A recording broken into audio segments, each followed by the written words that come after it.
თურქეთში საპროტესტო გამოსვლები გრძელდება. სტამბოლის მერის და მომავალ საპრეზიდენტო არჩევნებში ერდოღანის ერთ-ერთ მთავარ მეტოქედ მიჩნეული ოპოზიციონერი პოლიტიკოსის დაპატიმრებით უკმაყოფილო მოქალაქე და დემონსტრაციებმა რამდენიმე ქალაქი მოიცვა. დაკავებების გარეშე ვერც გუშინდელმა ღამემ ვერ ჩაიარა.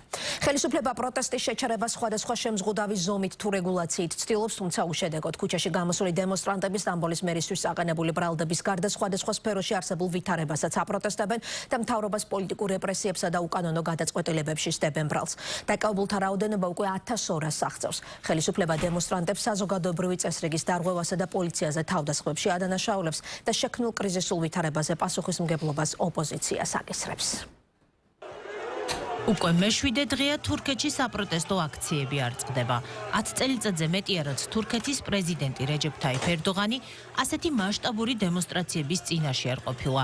ყველაფერი კი 19 მარტს სტამბოლის მერის ეკრემ იმამოღლუსა და კიდევ 100-მდე პირის, მათ შორის პოლიტიკოსების, ჟურნალისტებისა და ბიზნესმენების დაპატიმრებით დაიწყო, რომლებიც ტერორიზმთან კავშირისა და კორუფციის ბრალდებით დააკავეს.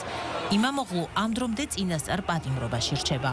მართალია მას ტერორიზმის ბრალდება მოუხსნეს, თუმცა კორუფციულ დანაშაულებს კვლავ ედავებიან. სტამბოლის მერი ბრალდებებს უარყოფს და მას პოლიტიკურად მოტივირებულს უწოდებს. სუხარ ამის თქმა რომ მიწევს, თუმცა გარკვეულმა პირებმა ჩვენი ერის ნების უზურპაცია მოახდინეს. მეწინააღმდეგები ამას, მინდა მთელმა ერმა პოლიციამ იბრძოლოს იმ ადამიანების წინააღმდეგ, რომელიც ამ პროცესს იარაღად იყენებს. იმამოღლუს დაკავების გასაპროტესტებლად სტამბოლისა და სხვა ქალაქების ქუჩებში აკრძალვის მიუხედავად 10,000-ობით ადამიანი გამოვიდა. მოქალაქეებს მიაჩნიათ, რომ ხელისუფლება მართლმსაჯულების სისტემას იარაღად იყენებს. პროტესტში მონაწილეობას იღებენ ახალგაზრდებიც, უნივერსიტეტის სტუდენტები, რომელთა დიდ ნაწილსაც ქვეყნის სათავეში მმართველად მხოლოდ ერდოღანი ახსოვთ. ახალგაზრდები ასევე აკრიტიკებენ ერდოღანის მთავრობის მართვის სტილსა და შეზღუდულ თავისუფლებას, შეზღუდულ ინტერნეტს. აქციაზე უკმაყოფილება ისმის ასევე ბოლო 3 წლის განმავლობაში მუდმივად მზარდი ფასების გამო. ადგილი ჰქონდა სამართალდამცველებთან შეტაკებებს. პოლიციამ დემონსტრანტების დასაშლელად არაერთხელ გამოიყენა წყლის ჭავლი და წიწაკის სპრეი. ბოლო ერთ კვირაში სამართალდამცველებმა 1200-მდე ადამიანი დააკავეს, მათ შორის ჟურნალისტებიც, რომლებიც აქციებს აშუქებდნენ. აქციების დროს 120-ზე მეტი სამართალდამცველი დაშავდა, თუმცა უცნობია დაშავებული მოქალაქეების რიცხვი. ნებისმიერი ეგრეთ წოდებული ბრალდება იმამოღლუს მიმართ უკანონოა. ეს მხოლოდ პოლიტიკური მეთოდია. თუ ხმას არ ამოვიღებთ, ისინი განაგრძობენ ჩვენზე ზეწოლას. დემოკრატია სულ უკან წავა. დროა წინააღმდეგეთ ამას. უამრავი უკანონობა გაუგებარია საით მივექანებით. ყველაფერი, რაზეც ვფიქრობდით, რომ მთავრობა ამას არ იზამდა, უკვე ჩაიდინა.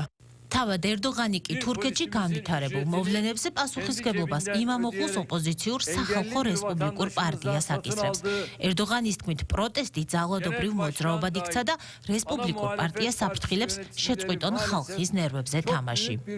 მარგინალური ორგანიზაციებისა და ბანდიტების თავდასხმების გამო ამ დღეებში დაშავდა ჩვენი 123 პოლიციელი. სამწუხაროდ ოპოზიციური პარტიის ხელმძღვანელობამ, მათ შორის ამ პარტიის თავმჯდომარემ, წარმოაჩინეს უგუნურობის ნათელი მაგალითი. პარტიის ლიდერები და მისი მხარდამჭერები, რომლებმაც ხალხი ქუჩაში გამოსვლისკენ წააქეზეს, სრულად არიან პასუხისმგებლნი პოლიციელების დაშავებაზე, მაღაზიების მფლობელების ზარალზე, რომელთა ვიტრინებით ჩაიმსხვრა, ასევე მილიარდობით ლირის ღირებულების სახელმწიფო საკუთრებისათვის მიყენებულ ზიანზეც. ეს ყველაფერი განხილული იქნება პარლამენტში, ხოლო იურიდიული ანგარიშები ამის შესახებ წარადგინება სასამართლოს.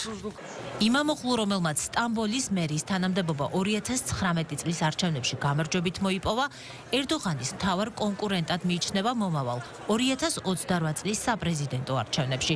მისმა რესპუბლიკურმა პარტიამ კვირას ნაადრევად ჩატარებული კენჭისყრით ის პარტიის საპრეზიდენტო კანდიდატად დაასახელა. სტამბოლის უნივერსიტეტმა კი მისი აკადემიური ხარისხის დამადასტურებელი დიპლომი უკან გაიწვია, რადგან პრეზიდენტობის კანდიდატობისთვის აკადემიური ხარისხის ქონა სავალდებულოა. თქვენ საუბრობთ ჩემს პატივსა და ღირსებაზე, ჩემი შვილების მომავლის უზურპაციას ახდენთ და ამ ყველაფერს არაკვალიფიციური ხალხის საშუალებით აკეთებთ. ყველა, ვინც ამ საქმეშია ჩართული, ბინძურია. ის, ვინც ჩემი დიპლომი მიიტაცა, თქვენს საკუთრებასაც დაესხმება თავს, თქვენს ღირსებას და ქონებას. ასევე მიმართო პროკურორებსა და მოსამართლეებს, ვინც ენთუზიაზმით ემსახურება თავის ერს. თქვენ წინ უნდა აღუდგეთ და მიიღოთ ზომები იმ კოლეგების წინააღმდეგ, ვინც ანადგურებს თურქეთის მართლმსაჯულებას, გვარცხვენს მთელი მსოფლიო მსოფლიოს წინაშე და ანადგურებს ჩვენს რეპუტაციას. თურქი ოპოზიციონერის დაკავება დაგმეს საფრანგეთმა და გერმანიამ. კანცლერმა ოლაფ შოლცმა იმამოღლუს დაკავებას ყოლად დაუშვებელი უწოდა და აღნიშნა, რომ თურქეთში განვითარებულ მოვლენებს უდიდესი შეშფოთებით ადევნებს თვალს.